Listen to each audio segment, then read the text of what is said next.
Bonjour Didier Raoult. Bonjour. Vous écrivez donc La science est un sport de combat aux éditions Human Science. Pourquoi ce livre? Pourquoi maintenant? Oh, pourquoi maintenant? Parce que l'éditrice est plus intéressée à mes réflexions épistémologiques dans cette situation que ce n'était le cas antérieurement. Donc, moi, je fais de la science depuis longtemps.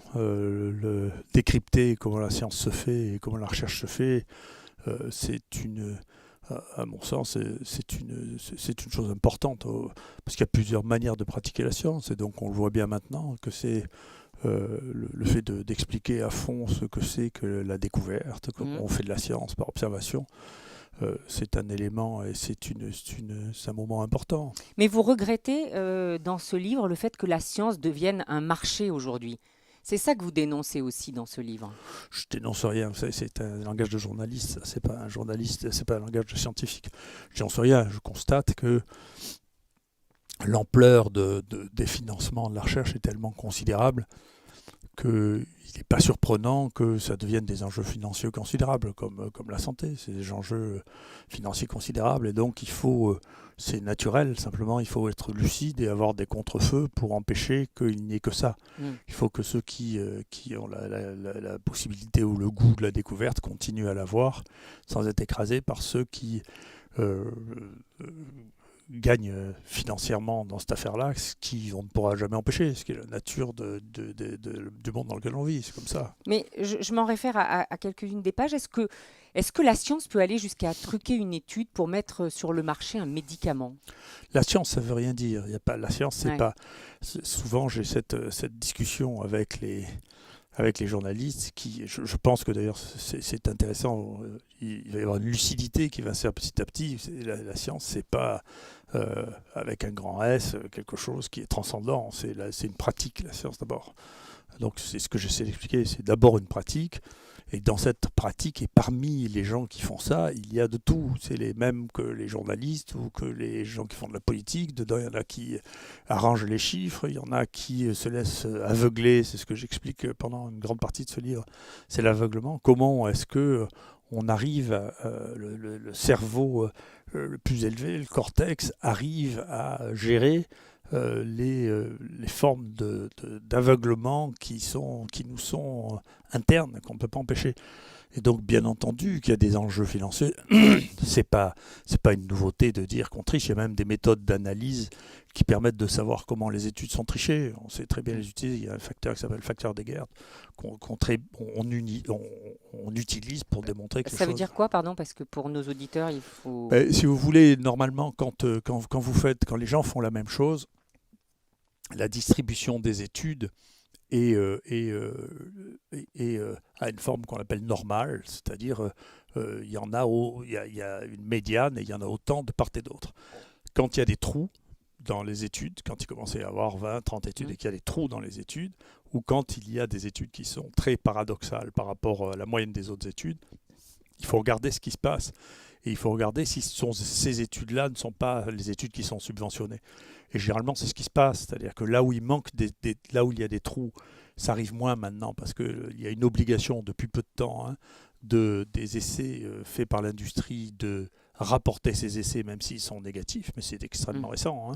Et puis d'autre part, dans les essais qui sont positifs et publiés, bien entendu, à partir du moment où ceci est analysé à distance de ceux qui l'ont pratiqué, vous savez plus ce qu'il y a dedans. Didier Raoult, il y a un passage très personnel dans votre livre. Vous l'avez intitulé Scientifique par hasard. Pourquoi scientifique par... Vous n'êtes pas un scientifique? Ah ben, depuis le temps, je suis le devenu, mais c'est pas. Il y a des gens qui rêvent tout petits d'être des scientifiques. Moi, je rêvais de rien du tout. Je rêvais de faire du bateau.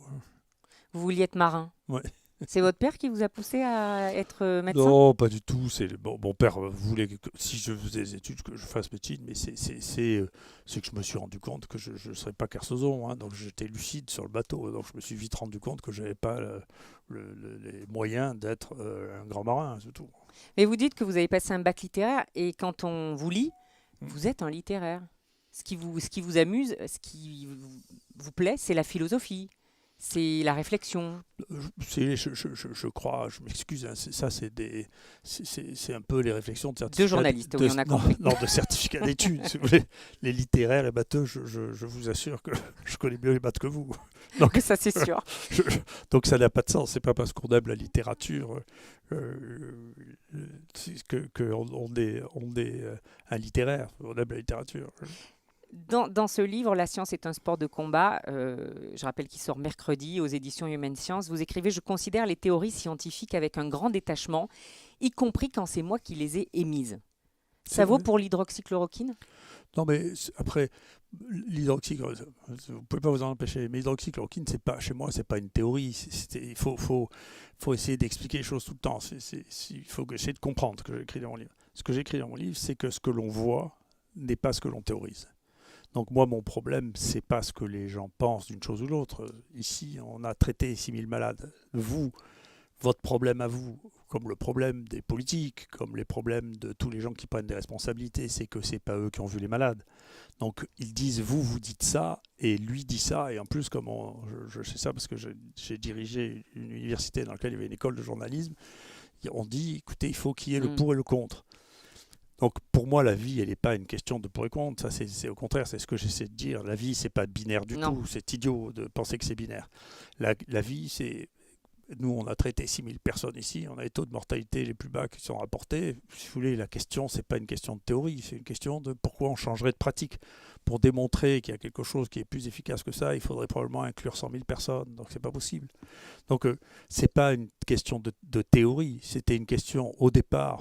Tout ça sont des choses qui sont très pratiques. C'est devenu, ça a pris une ampleur qui est devenue une signification symbolique pour savoir qui a raison et qui a tort, qui moi m'indiffère totalement, ça m'est égal. Si vous voulez. La question ne se pose Ouais. pas comme ça. Vous savez, nous dans la microbiologie, on commence par regarder est-ce que les microbes sont sensibles aux produits au laboratoire. S'ils sont sensibles aux produits, on regarde quelle est la concentration auquel ils sont sensibles. Est-ce que cette concentration, on peut l'avoir dans le sang si on donne les médicaments, et si c'est le cas, on traite les gens.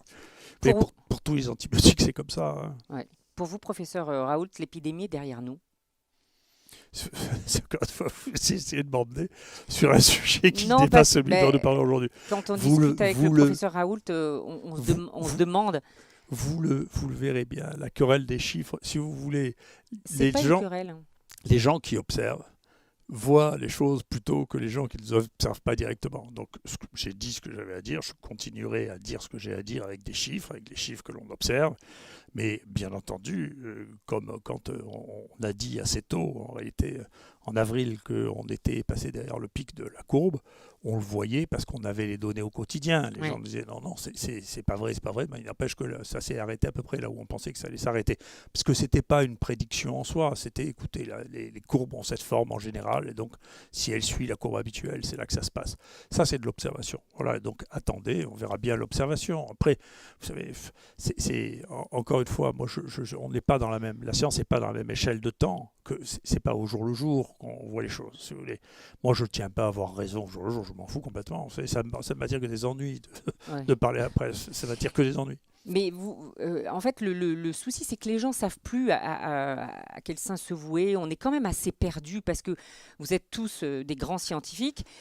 Certains, si je prends l'exemple de Marseille, pourquoi vous dites aux médecins réanimateurs de cesser d'être alarmistes, par exemple? Écoutez, moi, encore une fois, vous ramenez là-dessus, c'est la dernière question à laquelle je réponds sur ce domaine-là. Hein. Encore une fois, je pensais, et je pense toujours, je n'ai pas changé, je pense toujours que la peur est pire que le mal. Et c'est ce qui se passe. Voilà.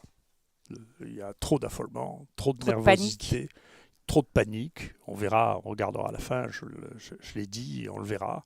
À la fin, le poids de la mortalité à côté du poids social va être négligeable. Le poids social va être considérable. Parce que Ça, la peur n'a pas été gérée. Ça, c'est vrai, vous n'êtes pas le seul à le dire. Le poids social, ça tue évidemment plus que le coronavirus. Mais nous, on parle ici, et moi j'ai besoin que vous me disiez, vous, l'expert, le taux d'occupation des lits de réanimation, ça, c'est pas une vue de l'esprit. C'est-à-dire qu'à un moment, il va falloir saigner des petits enfants. J'entendais le professeur Jouve à Marseille qui dit, moi j'ai 5 petits, c'est Étienne Baudu qui l'a interviewé, moi j'ai 5 gamins qui doivent être opérés dans un mois de tumeurs osseuses. Le Covid ne peut pas prendre les lits de réa. Non, mais encore une fois, je veux pas, je vous ai dit, je veux pas parler de ça. Les chiffres, vous les verrez, vous les aurez à la fin, une fois que tous les fantasmes. Moi, je veux pas rentrer ni dans les fantasmes, ni dans les querelles médiées par la presse. C'est pas mon truc. Là, vous êtes venu pour parler de mon livre, parlons un peu de science. Vous allez vous faire vacciner contre la grippe? Ah oui, oui, tous les ans, je me fais vacciner, bien sûr. Et c'est ce que vous préconisez? Ah ben, après, chacun fait ce qu'il doit. C'est le Oui. gouvernement qui fait les recommandations. Moi, je vous dis, je me fais vacciner. Moi, j'ai rapporté depuis bien longtemps que je pensais qu'il fallait vacciner tout le monde, y compris les enfants, parce que ce sont eux qui sont les vecteurs de la maladie. Nous, on a eu des cas qu'on a publiés, d'ailleurs, parce que dans tout ça, tout le monde parle. Même moi, pendant ce temps, j'ai publié, je sais pas, une 50aine de publications scientifiques sur le Covid-19. Je suis le seul en France à avoir publié autant. Je publie 3 fois plus que le deuxième. Donc, c'est pas la question. Moi, je continue à Ça faire vous de la prend science. beaucoup de temps de publier? Ah ben, moi, je travaille tout le temps. C'est pas compliqué. C'est pour ça que j'ai pas le temps de recevoir la presse, ni de papoter, ni de venir sur les plateaux télé. Donc, en clair, moi, j'ai dit depuis longtemps que là non plus, et je pense que c'est des débats d'ailleurs que je ne tiens plus à avoir avec la presse non plus parce que c'est insoluble, la décision de la politique vaccinale, c'est de la politique, c'est pas de la science. Et d'ailleurs, la raison, c'est que l'évidence, c'est qu'on voit bien que la politique vaccinale aux États-Unis, en Suède et en France, c'est pas la même. Si tous les scientifiques étaient d'accord. Donc cette vision que les scientifiques sont les scientifiques et sont tous les mêmes est déraisonnable. Quand vous dites vous êtes tous des grands scientifiques en parlant, c'est pas les gens qui font moi j'ai le plus grand respect pour les chirurgiens, mais les chirurgiens font pas de la science, ils font de la chirurgie, c'est autre chose. Merci, professeur Raoult. Merci beaucoup.